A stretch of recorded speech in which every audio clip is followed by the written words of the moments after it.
దేశవ్యాప్తంగా వైద్య విద్య విస్తరణ లక్ష్యంగా ప్రభుత్వాలు పబ్లిక్ ప్రైవేట్ పార్ట్నర్షిప్ పీపీపీ పద్ధతి విధానాన్ని ప్రోత్సహిస్తున్నాయి.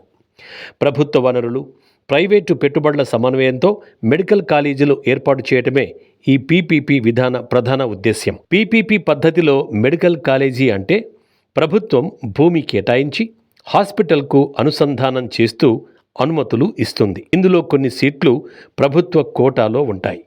ఇక ప్రైవేటు సంస్థ భవనాల నిర్మాణం, పరికరాలు, ల్యాబ్స్, అధ్యాపకులు, స్టాఫ్ నియామకం, రోజువారీ నిర్వహణ చూసుకోవాల్సి ఉంటుంది. అడ్మిషన్లు గవర్నమెంట్ కోటాలో తక్కువ ఫీజుతో సీట్లు, మేనేజ్మెంట్ కోటాలో ఎక్కువ ఫీజుతో సీట్లు కేటాయిస్తాయి. ఇక నీట్ ద్వారానే ప్రవేశాలు ఉంటాయి. ఫీజులు ప్రభుత్వ మెడికల్ కాలేజీల కంటే ఎక్కువగా, పూర్తిగా ప్రైవేటు మెడికల్ కాలేజీల కంటే కాస్త తక్కువగా, అంటే మధ్యస్థంగా ఫీజులుంటాయి. వీటి వల్ల తక్కువ సమయంలో ఎక్కువ మెడికల్ సీట్లు అందుబాటులోకి వస్తున్నాయని అధికారులు చెబుతున్నారు. జిల్లా స్థాయిలో మెరుగైన వైద్యం అందుతుంది. ప్రభుత్వంపై పూర్తిగా ఆర్థిక భారం ఉండదు. కానీ అదే స్థాయిలో వీటిపై విమర్శలు సైతం వెల్లువెత్తుతున్నాయి. అధిక ఫీజుల మోతతో పాటు ప్రైవేటు ఆధిపత్యం పెరుగుతుందని, నాణ్యతపై తగిన పర్యవేక్షణ అవసరమన్న వాదనలు వినిపిస్తున్నాయి. ఆంధ్రప్రదేశ్ ప్రభుత్వం పబ్లిక్ ప్రైవేట్ పార్ట్నర్షిప్ పీపీపీ పద్ధతిలో 10 కొత్త వైద్య కళాశాలలు నెలకొల్పాలని యోచిస్తోంది.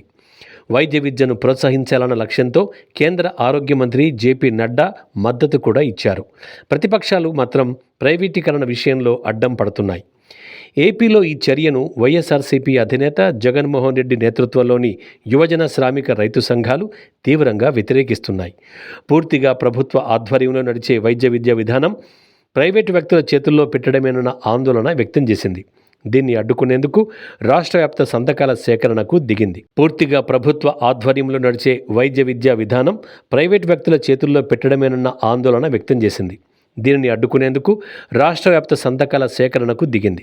ఈ ప్రతిపాదన వ్యతిరేకిస్తూ 1 కోటి సంతకాలు సేకరించి నెల కిందట రాష్ట్ర గవర్నర్కు అందించింది.